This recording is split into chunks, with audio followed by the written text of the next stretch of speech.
Corporal punishment. Listen, if you were raised the way I was raised, you know what it is to catch the smoke of a good old-fashioned ass whooping. I've been spanked. It's a legacy that I handed to my children. But recently, even though they're grown-ass men now, I've asked myself, what has corporal punishment netted us as families and as a community at large? Listen in on this conversation I had with myself.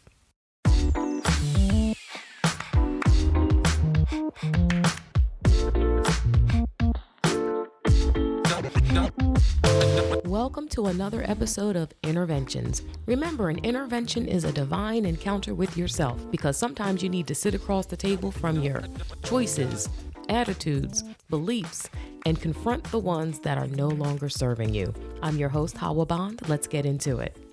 If you know anything about me at all, there's a good chance you expected to come to my very first podcast, to this classy, ratchet, beautiful, chaotic, thoughtful podcast about a topic maybe we've even discussed before. But it's important to me that every single pod comes from my heart, something that I actually had a conversation with myself about, to open the doors for you to be a voyeur in that conversation, and then invite you in at a future time to sit on a panel to participate in a conversation on the same topic. I woke up at about 2:30 in the morning the other night, having very specific thoughts about corporal punishment and the use of spanking with our children. And I was surprised by how that conversation has changed with my inner voices surrounding spanking. See, I came up in the typical Black American home of my time where spankings were normal. Many times it came with the completely Christian biblical principle that you spoil a child by sparing the rod. Spare the rod, spoil the child. But I have a much different perspective. I don't even know what woke me up and sat me straight up in bed at 2:30 in the morning having this thought, because I'm starting to question that as a routine method. Because, well, first of all, let's talk about what spanking is. It's a form of physical violence. And many people who use this form of discipline, control, whatever you want to call it, are probably uncomfortable hearing it characterized that way. But we have to call it what it is, because the truth is, if your child were to go out on the street and another adult, anyone, saw that your child needed correction, if they were to strike your child, now we have a legal matter, because it would be identified as assault, physical violence. And to be honest with you, I remember I was the kind of child who wanted to be compliant. I wanted to be known as the good girl, and I wanted my parents to be proud of me, which is why sometimes when I received spankings, I was so confused. Because to go back a little bit, my mother actually did all the spanking. My father spanked me one time. I'll actually never forget it. It's that memorable. He spanked me one time when I was a young girl. And after that, he told my mother, if she ever needs to be struck, you do it. This does not feel right to me. I thank God for him. I thank God that he did that. Imagine what my relationship with men, my thoughts about men and protection would be if, as a little girl, the man that I looked up to as my protector always came with the potential threat of pain and violence as a form of correction. So now that my mom is responsible for spankings, I still had a certain level of confusion when she spanked me. She always had a belt that she would jingle if she felt like I was getting out of line, scare the living daylights out of me. We probably even gave the belt a name. I don't remember what it was called, but I remember how it looked. It had a silver buckle and it had silver rivets all up and down the belt itself.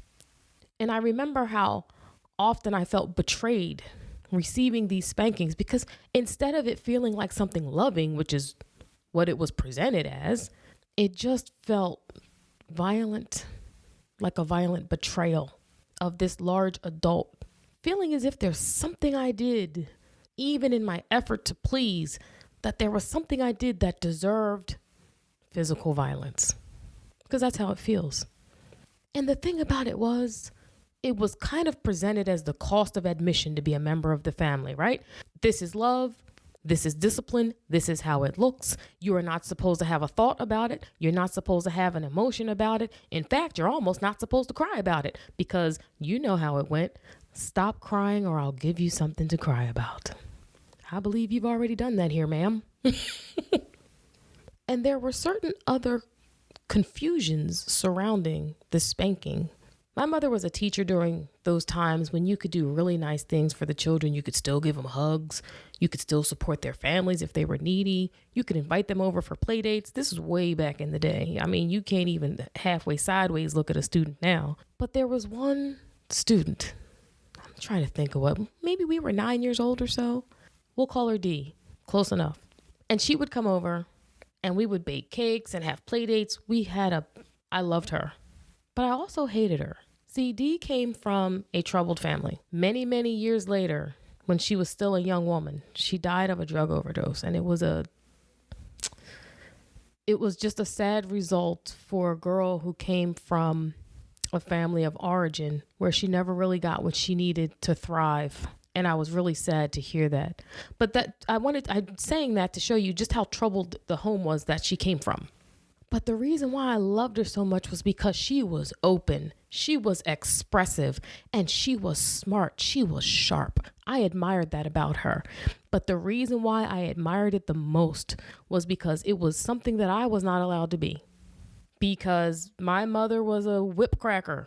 You did it right or you didn't do it at all, do it over. I didn't feel safe having an opinion about anything that didn't match hers. So watching Dee be this incredible, outspoken young woman, I admired her. She's what I still admire people like that. I have transitioned into that part of my life, but when I was younger, I didn't. Oh, I admired her. So moving on. I loved her and I hated her because she was allowed to be something around my mother that I was not. And I didn't understand. Shit. This girl says what she wants. She does what she wants. And my mother seemed to look at her with so much love and her own adoration. I didn't understand why it was okay for Dee to be this amazing, bubbly, outspoken, having her own opinion young woman. But my mother didn't feel like she needed to strike her for that. This is why I loved and hated Dee. And it added a layer because my mother taught lots of troubled students.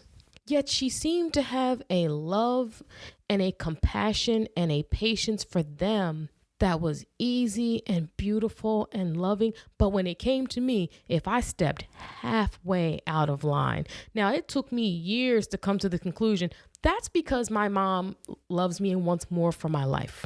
It's not that she loved them more. It's just that she had more expectations of me. And also, I was an extension of her. So if I turned out a certain way, I'm sure she would have been embarrassed. There was that component of it. But the point is, I didn't get what they got. But I felt like I needed what they got. I needed to be safe with her. And I didn't feel that way. That is the result of the way discipline was selected and chosen and doled out. And more of the reason for the confusion about how discipline came my way. And it's funny because I passed this along to my children. Let's just be real here. A lot of us passed it on to our children because that's what we learned. That's what was accepted. And we really didn't have an alternative. At least not one we were aware of. But how many times are we disciplining? Listen, I'm going to get my words together. How often are we disciplining our children because we're tired, we're cranky, we're frustrated, and here it is, we're fearful that if we don't crack that whip and get them in line, that the world will be unkind to them. But you notice how none of that sounds like actual compassion and discipline? It sounds like a lot of stuff that's sitting in the parent that's coming out in the form of disciplining with physical violence. And I'm going to keep calling it that because that's what it is. You walk away in pain, oftentimes with marks on your body. And listen, our parents were disciplined. My parents come from the generation when you were disciplined with a switch, honey. And I said, how much of that, now my mind is swirling. How much of that comes from slave culture? I mean, isn't that, my parents aren't many generations removed from slavery. They came up when Black people could still be strung up in trees for being out at night. And we think about all the images we've seen of Black people being whipped with whips, with marks on their backs. Yet the discipline of choice for our children back then was switches to the back. My mind is going through all of these cultural reasons and the generational reasons of why we've arrived at this place where it's okay for our children to live under the threat of physical violence from the parents who love them and are tasked with protecting them. And it's funny because passing this down to my children was an interesting dynamic for me, because it's not something that I necessarily did consciously. I didn't just sit down one day and look at all of the choices and discipline and say, yeah, I'm gonna pick this one. This sounds good. That's not how it happened, because I eventually became divorced because I didn't really deal with discipline when I was married. But suddenly I'm divorced with 2 young boys. And in my mind, there's no quote unquote disciplinarian here. I'm it. And these are boys. What are my choices? They're used to spankings. Now what? So whenever I looked at them and their behavior was out of line and I was fearful or frustrated or didn't know what to do next, and all I knew is that I needed these boys to be okay, spanking was the option of choice. I can't say I'm necessarily excited that it went that way, because eventually my youngest son, the story is his to tell, so I'm not going to tell it here, but he had an experience that completely changed the way I saw spanking, and that was removed. But that was later. I'm going to listen, when I'm done potting, I'm going to go talk to my sons. One is married and the other one just graduated college. And I want to talk about what was that like? And was that ever a sticking point in our relationship? Because when I think of my relationship with my mother, many of you know, I spent a decade healing that relationship. And here I am at 2:30 in the morning wondering if the fact that she was the parent who doled out the physical violence of spanking, if that had anything to do with the challenges we faced in our relationship until I was a grown ass woman. Because the truth is, my oldest son said to me when he was older, when I say older, he was an adult. He was a teenager, but he was an adult. And he said, you know what? A spanking was whatever when I was a little boy. He said, but when you told me you were disappointed in me, that hit different. And it makes me wonder, do we really need spanking? Because see, when you spank a child, you teach them to fear and dislike you. But perhaps when you use your words to express your disappointment with a child, you teach them to dislike doing wrong. Is that a distinction maybe? Listen, I'm asking questions. I'm not sitting here like I've studied this from the sociological perspective. I haven't done any of that. I've only had a conversation with myself and asking myself these important questions, because I look at our communities, and just like in our households, the cost of admission to be a member of that family was to accept that it came with the threat of violence. And I look at some of our communities and I see all the violence and I say, is that what they're saying? The cost of admission for you to be a member of this community is the threat of violence. Is that where we are? Because, you know, I've seen all the I've seen all the folks talk about the fact these violent video games are ruining our communities. Let me tell you something. I don't believe that. Hey, convince me otherwise, but I don't believe that. Our families of origin are where we pick up those types of values. And our families of origin have let us know, if you get out of line, I'm a physical threat to you now. And if that's what's happening in our communities, is it really the video games? Is it really the music? Or are those things just symptoms of our families of origin handing us the legacy of striking our children as a form of discipline and control? I was a band mom for years. If you know me, you also know that. Band momming is a verb. And one of the white band moms said to me, I've never spanked my children. And her children, all 3 of them, are quite lovely human beings. And I remember when she said that, I thought, houseway. I just couldn't imagine what that looked like at the time. But now I'm not like, houseway and interesting that is. I'm saying, is that where we should be? Because the whole biblical scripture, spare the rod, spoil the child. I would love to look up that scripture and see some honest to goodness translations, because I'm really starting to not believe that is talking about beating our children when we are frustrated and when they are doing things that we don't like. I'm just not convinced. Convince me. Trust me, this podcast is about me being open about these conversations that go on in my head, about these issues that plague us, especially as women here in the United States, and the decisions that we have to make and the roads that we have to walk to get to the point where we are grown ass women walking as sovereign beings, being free, having a joy and a peace inside that can't even be explained. There are roads that you have to walk to get to that point. So these conversations represent opening my heart to you, and you can be a voyeur in that conversation.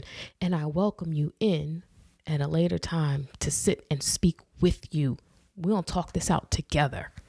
I never imagined starting my podcast journey with something like this. I figured it'd be something light, but here we are.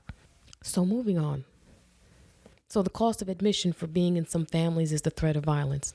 We've said that. I want to talk to my sons about how some of that impacted our relationship at times. That's important. But more importantly, how has that experience governed how they may discipline their children in the future? Oh, I'm so curious to have that conversation with them. Who knows? Maybe one day it'll be on the podcast. I don't know. And then I look at how our communities that experience violence and they speak against this violence and they talk about the source. It's hard for me to not see a connection. And I'm going to go do some, listen, I didn't want to do a lot of research before I did this podcast because it was important that I'm pouring out what's coming from inside my heart. But I want to see these statistics on violence. I want to see what the scripture really says, because you have to look at the Greek and the Hebrew of the scriptures to understand where certain sentences came from, because they don't always translate exactly. I want to look into those things and understand why my heart is so full of wanting to know about this, because of how I experienced it and how I handed it to my children. So when my son said to me, expressing your disappointment is what moved me. Spankings never really moved me. It was interesting to hear that, because I thought, how many times could I have used my words? I'm not convinced we need corporal punishment at the level it's used in our communities, because it's funny.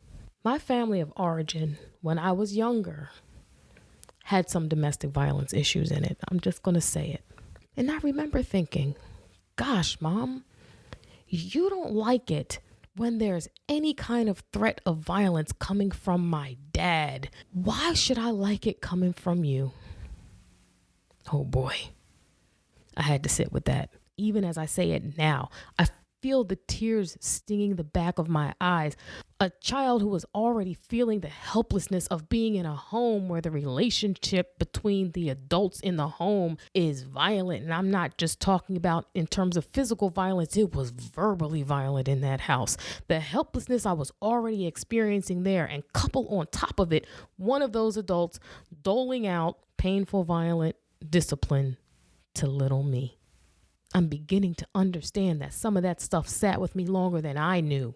And it's funny, because when I got too old for spankings, as they were doled out with the belt, it switched. I've experienced the physical violence directed at me. And then it was what my mom called popping you in the mouth. So if you don't like something I said or did, now you're striking me in the face. Believe me when I tell you, this is not me criticizing my mother, because I believe wholeheartedly, 100% of the time, she was doing the best that she could and the best that she knew how. So I will never disparage her for that. Not one day.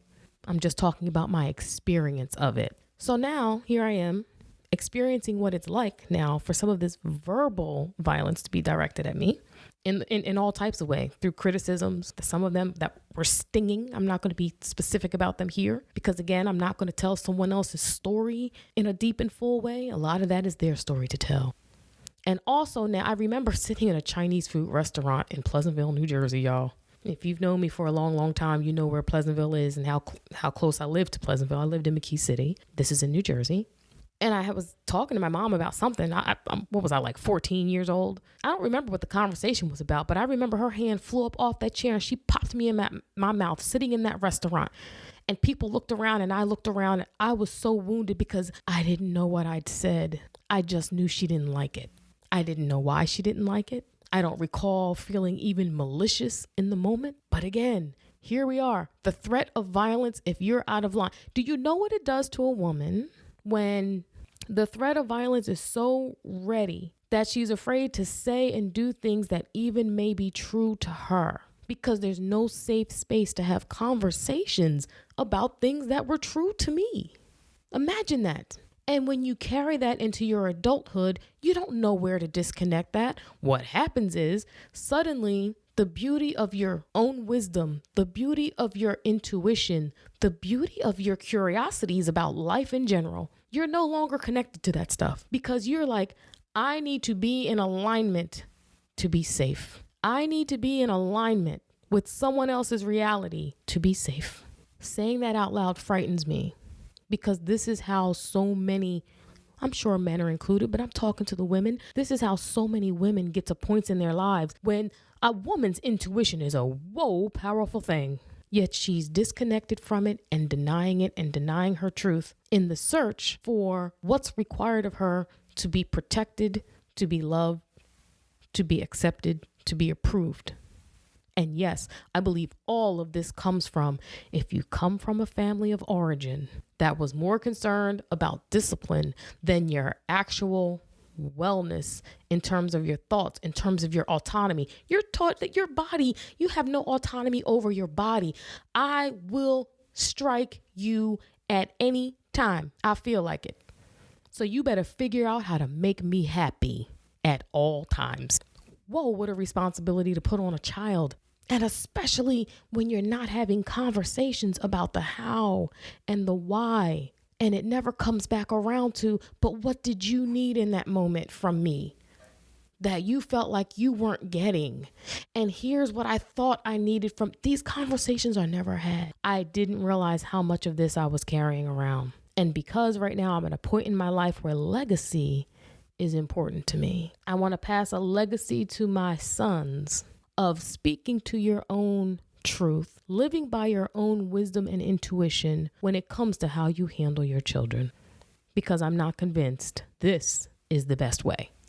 Oh, how I welcome a conversation on this. I want you to go to hawabond.com. You can always find me there and give feedback on this issue in your life as it relates to how you were raised and as it relates to how you raised your children. And if you do have grandchildren, how has it shown up in the lives of your grandchildren? And has observing that made you think completely differently about it? Because I remember, my youngest son was a rambunctious little something. I love it. My fiery Leo. And my mother was always talking about, oh, he needs a good spanking. He needs this. And when he's over here, no, I'm going to take care of this. And I'm going to never. She was a typical grandmother. And I remember how angry. There was a point in my adult life I was angry about that. I'm like, how you going to have him over here acting worse than I ever acted in my entire life? Because I was the kid that was always trying to be compliant. How is he over here running amok and you ain't never popped him? I didn't get it. I really had I was salty about that. I don't want to hear how you should have popped him. I want to hear how you popped him for real.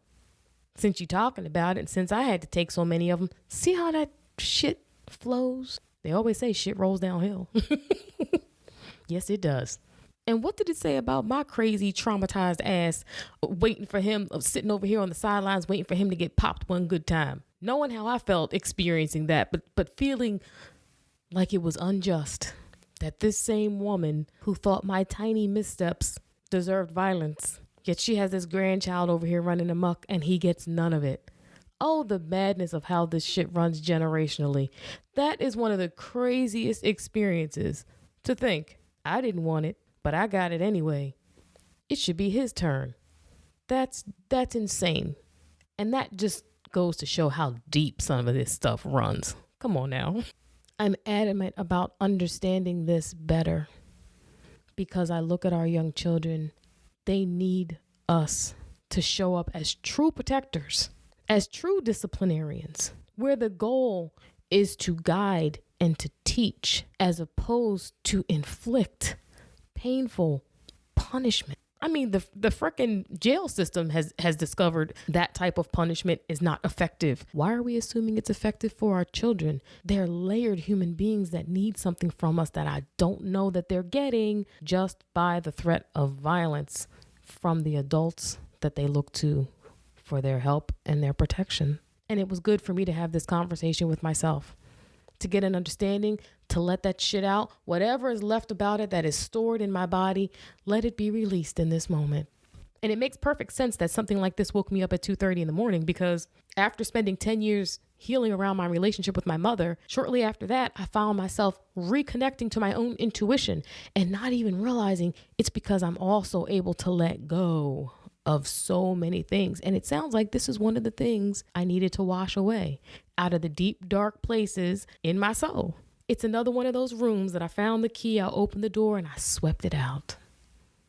So talk to me. Go to howabond.com. Tell me how you feel about this topic. I know this is a hot topic, so there are going to be, I'm sure there are going to be plenty of positions on this particular topic.